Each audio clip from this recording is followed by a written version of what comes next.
The problem? You want to have a floodlight camera somewhere. The issue is you don't have power where you want to place it. And you don't want to get just a basic camera with LED lights, as you actually need light in this area.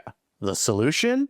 The Reolink Solar Floodlight Camera. I will be going over everything from general specs to all that you can do in the application to a battery of real-world testing. I'm Wanderer001, let's get into it. To start things off, Reolink did reach out to me and provide me with the Solar Floodlight Cam for the purposes of doing a review. However, they do not get a say into the content of this video. Quick rundown of some general specifications. You are looking at a camera that is 10.4 inches wide if you have the LEDs in a straight box formation, 6.3 inches long if you have the mounting arm in place, and then by 4 inches. Coming to the front of the camera, we have status light, microphone, ambient light sensor, and IR sensor built into one. This is a 4-piece 850 nanometer IR light with a throw distance of 100 feet.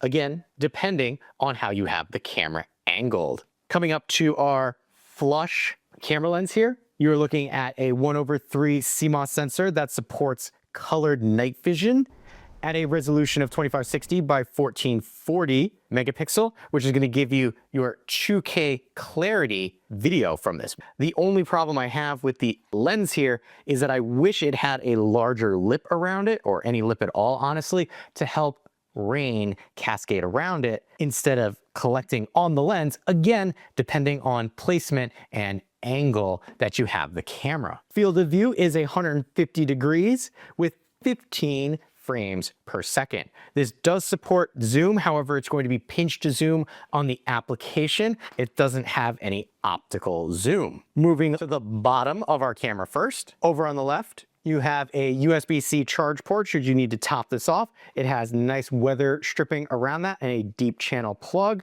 Likewise, over here on the right-hand side, you have a power button as well as a micro SD card, which supports 512 gigabytes internally and locally. If you're not looking to have anything locally stored on the camera, this also supports Reolink's cloud services, as well as the Reolink NVR, the Reolink Home Hub, as well as private/personal FTP/NAS servers. There also is an extraordinarily large speaker on the bottom of this for the actual size of this. I was very surprised at the audio quality that I got from this, but that's a little later in the video. And then right here, this dome shape is our PIR sensor. Now, I am not 100% sure about the placement of this on this camera, and that's mostly due to my particular mounting situation. You do have a PIR sensor that has a 150 degree field of view, so it's going to get things from just about everywhere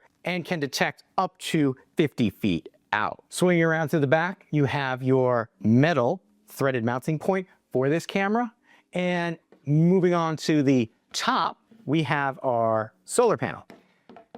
This is 5.5 by 4.5 inches in size. It is a 3-watt built-in solar panel, which has Reolink's Solar Ease technology for stable charging even in low light and partially shaded conditions, because depending on where you have this, it can be obstructed under an eaves. Now, I have tested this on a remarkably cloudy day, and the fact that this was still getting a charge was great to see. With as little as 1 hour of sunlight, you can continuously keep this topped off. Again, depending on triggers and LED settings. Keeping this camera powered is an internal 7800 milliamp battery, which with no additional charge can last 3 months, again, depending on triggers and so forth. Coming over to either side, we have our LED floodlights. These are adjustable both vertically and horizontally to a certain extent, and have a plastic cover, which has held up pretty well. The LEDs themselves are 1000 lumens and adjustable both in intensity as well as color temperature from 3,000 Kelvin to 6,000 Kelvin, depending on your needs. And that's one of the things that I like about Reolink's floodlight cameras, this one included, is the ability that they give you to not only adjust the color temperature, but the brightness. Maybe you don't need 100% all the time. They allow you to adjust that just what you need for your location. Because this is an outdoor camera, this does have an IP rating of 66, and surprisingly, during the crazy weather that we've been having, this has been both snowed on and rained on, and as you might imagine, functions perfectly fine. Do wish it had that lip around the lens, as I mentioned before, to help with water cascading. Operating temperature is between -4 up to 133. Haven't quite had it down to the lowest or highest yet, but I have worked it very well within that range. The camera supports both the 2.4 and 5 gigahertz Wi-Fi spectrum and supports Wi-Fi 6, which is something I've seen a lot with Reolink lately, is they're making sure that they're at least supporting the Wi-Fi 6 standard. If you want to use this with a voice assistant, you're looking at either Google Home or Alexa. With hardware out of the way, the floodlight camera is not the only thing that we get. So let's take a look at what else we get in the box. Adjustment tool for the camera, quick start guide, other Reolink products, surveillance sticker, surveillance stickers, mounting sticker, and warm-up tips. And then the camera, solar light camera here, is located right at the top, under which we have 2 boxes. One on the left is mounting screws and anchors, and a USB-A to C cable, the mounting arm. Now that we know everything that we get, we move on to setup. Let me show you what that was like. Gonna start by opening your Reolink app, coming to the plus sign. There is a QR code on the back of this that we have to scan. Once scanned, you're given the option of, do you want to attach this to the hub or as a standalone device? We're gonna do a standalone device. We're going to configure Wi-Fi by scanning a QR code. It wants us to insert a micro SD card right away. So we're gonna take our SD card, get that inserted, and we're going to say, yep, we got that. Power on the device. There's a little power button here. All right, and that is flashing red now. Next, indicator light is flashing red. Next, 5 gigahertz versus 2.4. This particular one is a 5 gigahertz. So we're just going to put in the password. Once you have your password inputted, hit next. And then this is going to require you to scan a QR code on your phone. So we're going to try and do this around the camera. Camera is connecting to your router. Please wait. Okay, so we're going to say, I heard the beep sound, and now we're waiting for the connecting to your router successfully. Connection to the router succeeded. Blue light. Welcome to Reolink. I've heard this. Connection to the router succeeded. Next. Welcome to Reolink. And now it's starting the initialization process. We need to create a standalone password for this and decide if we want illegal lockout turned on or off. Once you have confirmed your password, you hit next. Where is this going to be located? But this is actually naming your device. Hit next. So we've got different types of battery modes. We have power saving, we have detection priority, and then AI powered extended recording. We're gonna leave it on this one for now. We'll test out the other ones later. And just kind of giving you some examples of what to avoid. It has initialization complete, and there's a QR code share there, which we don't want. We're gonna hit finished. And there you can see my setup. So that's live. So we're gonna hit done, and there we go. Setup is complete. As far as standalone setups go, not bad at all. But as I mentioned before, these LEDs are adjustable, both brightness and color temperature. You also have the ability to select whether you want to get notified of person, pet, or vehicles with the on-device AI detection, which I'm going to say Reolink does not charge you for like some other manufacturers do. But all that is set up and controlled through the application. Let me show you. Here we could see on the Reolink app, when we first click into things, we have a snapshot of the camera view. It is currently not connected because this is a battery powered one, so it's not going to always be on. We have the ability to turn on and off the PIR sensor, again, without accessing the camera. We have a quick toggle for our settings, and then Reolink has changed things up a little bit here, giving us these extra icons in the lower left-hand corner, first being the battery percentage and if it's charging or not, and then these other two indicate specific statuses, which we'll get to when we get through to our camera. We're going to open things up right here, and this is our live view. Starting at the top right here, we have the name of the camera, the bit rate. To the right of that, we have our alarm. We can tap this and then trigger our alarm. And we're gonna turn that off. Moving over from the right of that, we have our torch or our flashlight. This will actually turn on the lights. Now, again, it's a little brighter out, so you probably can't see it. So I'll throw something up here showing you what it looks like at night. What I do like about the torch is that it does get a little bit of blue in front of it, letting you know, hey, that this is actually turned on. To the right of that, this is our multi-camera view. Right now we're on our single, but I could select a 4-camera view. Right now I have a couple of cameras turned on. Maybe this one I don't want. I can select that and then change it to a different camera. But if I select the boxes up here, we can have quite a few in a single view. If you double tap, that will bring you back to the single view for the camera that you wanted. Next, we're gonna skip over the settings icon. We're gonna do that later. To the right of that, we have our 3 dots. This will allow us to change the day and night mode. So I can select this. Right now it is currently on auto. I can force it into black and white, and I can force it to stay in color. Coming back up, we have our immersive. This is showing you all of your cameras, or if I was in the single camera view, just the single camera, but it won't have any of the icons or interaction areas that you have. Selecting it one more time is my favorite feature, which is the picture-in-picture. So I can be doing other things on my phone while still being able to view my Reolink camera. And even though this is a battery-powered camera, it still lets you see that. Coming down, if I want to zoom in, I do have to pinch to zoom in order to do this, but you can see just how much detail you can see there. Yes, I realize it's a little dark and snowy, so some of the detail might be a little tricky to see. Double tapping, as you saw, will bring the camera back out to its full point. Coming down, we have our play pause. Since this is a battery powered camera, if we need to save on power, I can simply pause that while I'm looking around. Turn that back on. Next to that, we have our audio on and off. To the right of that, we have take a snapshot. That will take a still frame of anything that happens to be happening on the screen at that time. To the right of that, we have our record. This is going to record whatever this sees. So if there's something walking across, it will record it, and then you see it is saving it into my file location for later. To the right of that, we have clear and fluent, or high and low. That is going to be your visual through this camera. Make sure to turn that to high. Reolink does have a tendency to leave that on low, and I realize it's more for compatibility, but I like it on the higher setting. Next to that, we have full screen mode. Here you can see I'm going to show you what things look like when you change it to full screen mode. It changes the location of some of your icons, but all in all, you're still getting that same experience, just with a better view without having to pinch to zoom in. Coming down, we have our talk. If I select this, this is a tap to talk, but it is full duplex. So once it is turned on, people out there can have a conversation with you in real time without you having to hold down that button. To the right of our talk, this is our playback. Up at the top, you have the ability to change the playback speed. We're just going to give that a second to find something. You can change it to 0.25 only, no fast forwarding. You can delete the clip.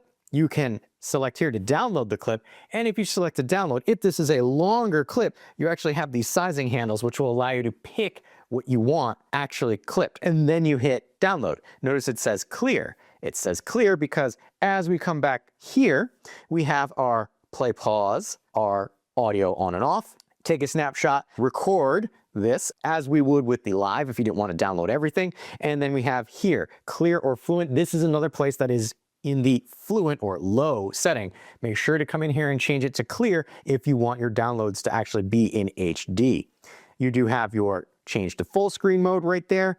And then coming down on the timeline, we have our playback, we have date, so I can pick a date. You can see it's got a dot. That lets me know that there was something that happened there. If I come over here, I can change that and select confirm. And you can see this has changed a little bit right here. If I come to the right of our date, we can change the view. So if we don't like this timeline view, we can kind of do this thumbnail view in which I can select, and then it will show me, hey, there was a deer right there. Now, one other thing might be tricky to see on the timeline, but right there, that's an alarm icon. If I wanted to, if I change that, and just to make this a little easier, I'm going to come down here to our filter in which we can search for specific things.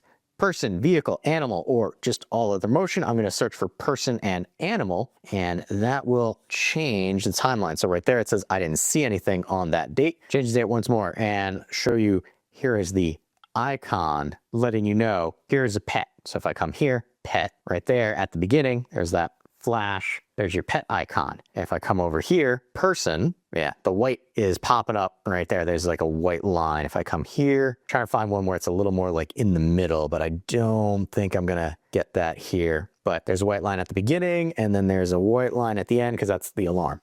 So that's letting you know that's turning on and off the LEDs if you had that set. But the filter makes it very good to go back and try and find something if you're looking for a specific event type. Those were our controls. Let's move up to our settings. We have our first option right here, which is information about the camera. A lot of sensitive things in there. Won't be showing you that, but it shows you the name, used space of the SD card that I've put in here, as well as its connection type, whether it's the hub or over Wi-Fi. Moving down, we have battery. If I select this, we can see it's at 85% and surprisingly still charging. We have battery mode, which is detection priority mode. We also have power saving mode, AI extended recording, which will record entire motion events with AI assistant, which will use higher power, or we can do a custom mode. And if I come into custom mode, I can customize, yes, turn the PIR sensor on or off, PIR trigger interval, can't lower that lower than 5 seconds, which I wish I could. And then camera recording, post-recording duration, meaning after an event has happened, 8 seconds all the way up to a minute. Or if we do auto, it will allow the camera to make those decisions for us. Coming back down, we can actually see the runtime. So running time over the last 4 weeks, we have all this lovely data of things that it has captured. And then you could also say stop calculation if for whatever reason you don't want that data. Don't see why you wouldn't want it because it is helpful to have. Moving down, we have our Wi-Fi. What is it connected to? Under that, we have display. If I select display, here we can see an active view of what's currently out there. I can select to flip this vertically. You can see right there, depending on how you have this mounted. Not recommended for this particular one, but it's there. Flip horizontal, which is simply left to right. So if you needed this in a different vantage point, that's how you could do it. You have stream, clear and fluent. Remember, this is high and low.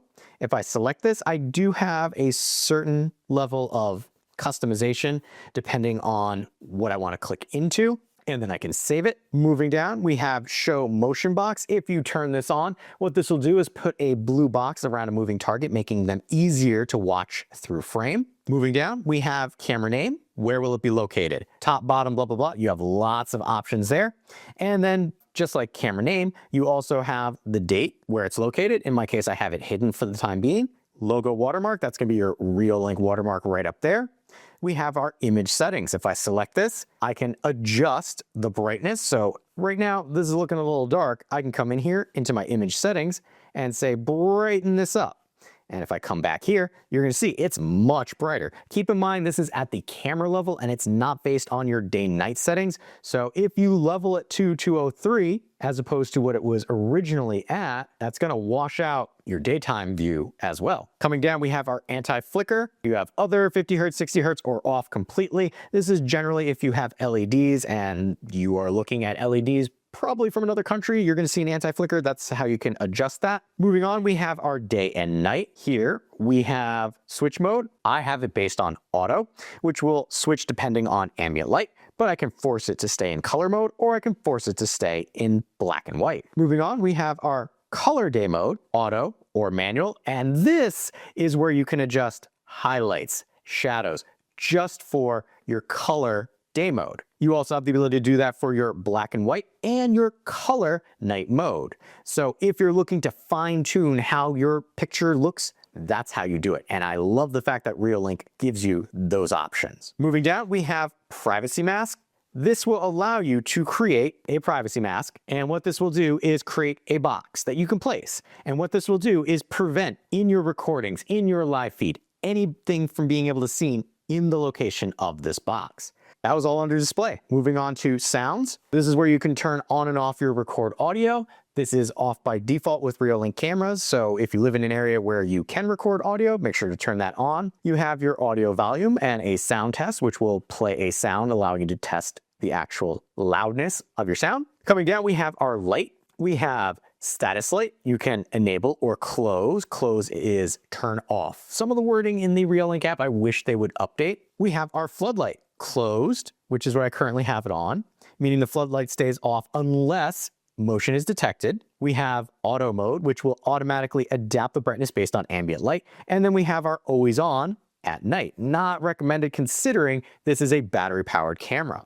We also have the ability to adjust the brightness to make this lower or higher, as well as our color temperature. If you want a warmer light versus a cooler light, you have that ability, which is again great for a battery. And I'm going to stress this, battery powered floodlight, not like the other floodlights from Reolink that I've been testing that are powered. This is all the controls that you're getting for a battery powered camera. And then our last option here is on off for live view, meaning these spotlights will automatically turn on when you access the live view. I don't necessarily need that, so I keep that in the off state. Coming back and down, we have our infrared light. You have close, which is turn off, or auto based on the ambient light, and then actual brightness for your IR lights. Again, I like the adjustability there. As we move down, we have our PIR motion sensor. You can turn this on or off. You're really gonna need this in order for it to function correctly. You have your detection sensitivity, and then you have an option to reduce false alarms if you're getting too many. But if you want, you can crank that all the way up, depending on where you have that. And then PIR sensor trigger interval, again, how many times it will notify you or actually go off. I wish they would let you do something lower than 5 seconds, but Reolink seems to be stuck on that. Coming down, we have detection alarm, and this will allow you to set up a detection alarm for individual things, such as person, such as vehicle, animal, and other. You might not realize this, but Reolink has actually altered some of these menus in that now, when you're looking at detection, when I look at detection alarm, I also have object size built right into this instead of being a separate location. And what object size is, we have two different types. We have a minimum and a maximum. So your maximum is your blue, and then your minimum is your orange, meaning things need to be bigger than or smaller than for this to actually trigger. And you can do this for each of the different types. And if there's specific things like person, I want higher level of detection. Car, not so much, because it is kind of looking at the road, but I really don't care about cars. Animals, I definitely want. And then we have other, which is pretty much all other motion. Now, what I skipped over is a non-detection zone. So if I come up to vehicle and I did a non-detection zone, this is my street over here. I could technically, and this will be a little easier to see here, could technically paint this area here, which is where the cars would come through, as a non-detection zone. So Reolink does that a little different in that you're not painting a detection zone, you're painting a non-trigger area. And that is all under our detections and alarms. As we move down, we have camera recording. Turn this on or off. You can have a motion recording schedule. So for me, it's on all the time for all these things. Now I can select, yeah, don't do that for vehicles, and then hit save. So it's great that they give you this level of customization. We also have our post-recording duration. You have auto, which will figure it out based on the movement type, or you can specify exactly what you want it to be. Moving down, we have our push notifications. Currently, I have this turned off, but if I turn this on, what this will do is send a notification to your device, just a text message kind of going across the top saying, hey, motion was detected or a person was detected. You can change your device ringtone. We have the ability to schedule this just like we could before. And then we have the ability to snooze alerts, which is great. So if you're going to go out and work in this area, I could say, yeah, for the next 2 hours, don't send me anything. So you could technically leave your push notifications on and still go and work and not get bombarded with notifications. Moving on, we have email alerts. This is the same thing as a push notification, except it would go to your email. You would have to set this up with an email address and extra information in order to do that. But I enjoy the fact that it is another option that I can use to get notified of things going on with my camera. Just under that, we have FTP. You could turn this on or off. This is for FTP services. If you don't know what that is, I'm going to strongly recommend that you stay out of here and keep that off. If you do play in that world, it's right there. It's great that it's there. Light alarm. If I select this, it is turn the lights on when motion is detected. And in this case, I just have it for person and animal. Don't care about cars. You have continuously flashing or stay on. I recommend stay on. This is more strobe-y. If you keep it on, you have the ability to have it stay on for 8 seconds, 15 seconds, or 30 seconds. That's about as much as they're going to let you do because this is a battery-powered camera. You also have your brightness control right here, how we want that to work when it gets set off. We have our siren.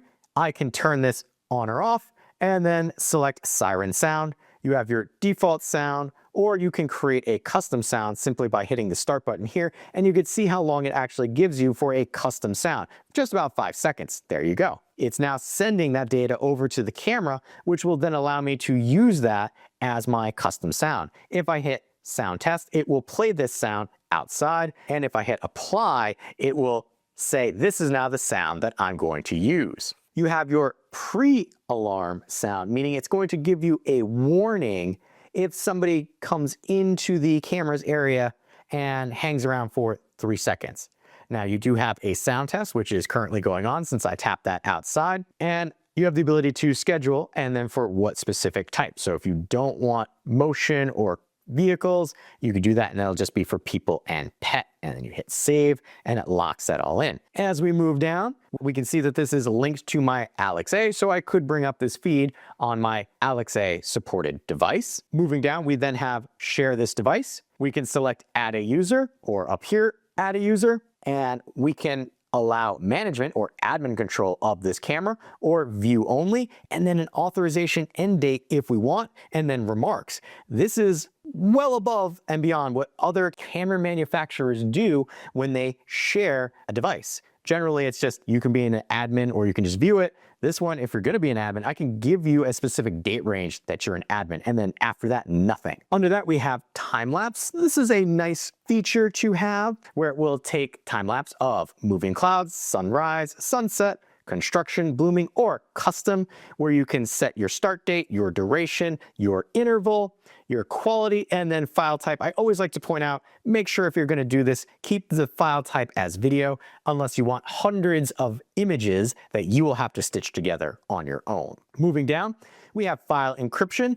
This is to set up an encryption code for the camera. That's going to give you extra protection for the videos that this is actually taking, meaning even if the device is stolen, the footage will not be accessible to a person. For those of you that need that extra level of protection, that's where you go to find it. Moving on, we have advanced. Right here, we have illegal lockout. I have this turned off, but what this will do is if somebody tries to log into the camera with the incorrect password one too many times, it will lock things up. We have change our device password, date and time. We have reboot the camera and restore the camera from this location, but we also have on this page right here, log out of this device and delete this device from my Reolink account. That has been everything that we can do for the Reolink Solar Floodlight in the Reolink app. Now that you've seen why I think Reolink is one of the most comprehensive consumer-based applications on the market, we move on to testing. First and foremost, I like to start off with audio, letting you hear what the camera sounds like and then what audio from the camera to the application sounds like. Let's take a listen. Sally sells seashells by the seashore. Peter Piper picked a pack of pickled peppers. Test 1, test 2, test 3, and test. Sally sells seashells by the seashore. Peter Piper picked a pack of pickled peppers. Test 1, test 2, test 3, and test. Moving on, video. I'm going to start this section out with saying, if you take a look in the upper right-hand corner, you will see a link where you can find the raw video samples from this camera as they will be downscaled for 1080 in this video. Way too hot.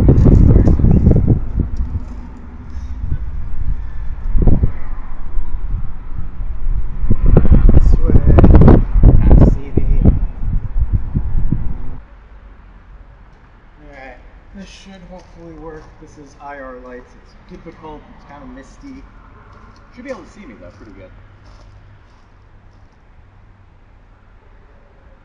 Come around this way. There's a light that popped on over there. You should still be able to see me. But the IR lights being on, not the LED lights being on. Much better. Okay. easier to see when you're going. Good stuff. There you go. Nice and bright. Moving on, we have detection speed. This is a battery powered camera. That means it's going to use a PIR sensor. That PIR sensor down there is a heat-based motion sensor needing both heat and motion to activate. How well does it do? Let me show you. Notification speed test for Reolink Solar Floodlight Cam. It should see me as I round the corner there. Might be a little far for the PIR sensor, but we're gonna give it a shot this way. Check out its maximum range. So here we go. Rounding the corner. This should well be within its view. There we go. Not bad.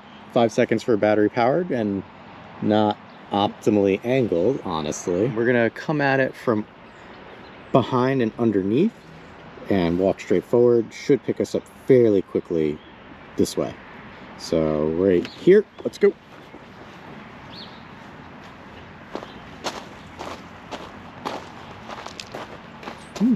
That one actually took a little longer. I guess it didn't like that angle of approach. So between 5 and 7 seconds. Not terrible. There is a lot to like about this solar floodlight camera, but that doesn't mean that it's not without its faults. So I want to point out a few data points for your consideration. First and foremost, it does not come with Reolink's strap system, which has an anchor point for the arm here, and then a nylon strap. Most of their outdoor cameras that I've tested in recent months have had that, and the non-inclusion of this with this particular camera for me made it a little more difficult to test where I wanted to test it. I get that it's supposed to be mounted permanently somewhere, but I like the idea of having that strap. I'm just putting that out there, Reolink. I miss my strap. I also wish that the solar panel was adjustable in some way. This cannot move up and down at all. It's affixed in place, so you're gonna do a balancing act between getting the most solar energy, what your camera can see, and then my next questionable thing is the placement of the PIR sensor.